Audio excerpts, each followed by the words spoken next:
नगरीय निकाय चुनाव को लेकर विष्णुदेव साय सरकार एक और बड़ा बदलाव करने जा रही है। प्रदेश में सभी शहरी निकायों के चुनाव में मतदान ईवीएम के जरिए कराया जाएगा।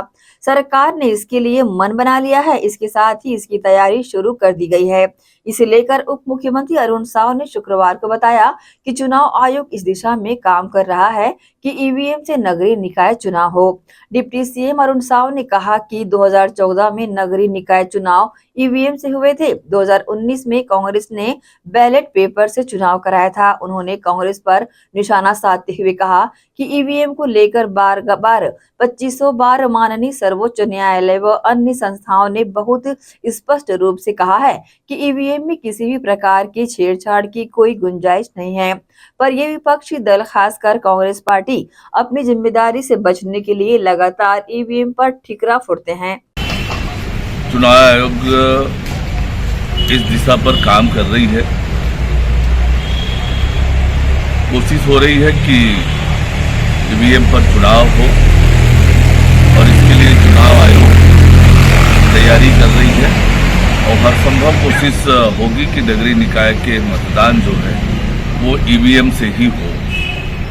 कांग्रेस तो लगातार सवाल उठाती रही है। पिछली बार जब हुआ था कि शायद नगरीय निकाय चुनाव बैलेट से होगा तो उन्होंने धन्यवाद भी दिया था कि चलिए देर से ही सही, सरकार को अकल तो आई।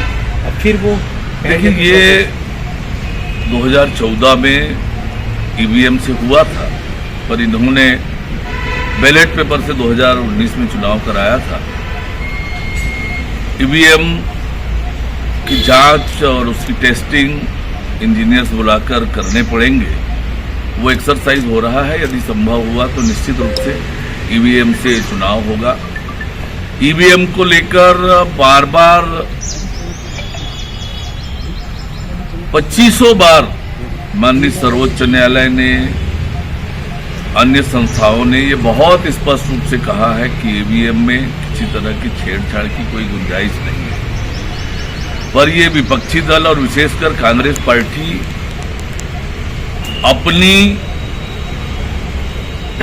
जिम्मेदारी से बचने के लिए लगातार ईवीएम पर ठिकरा फोड़ते हैं। कांग्रेस पार्टी जानती है ना उसके पास नेता है, ना नियत है, ना नेतृत्व है, और अपनी असफलता, विफलता, अपनी अस्वीकार्यता को ईवीएम पर थोप कर अपनी जिम्मेदारी से बचने का काम करते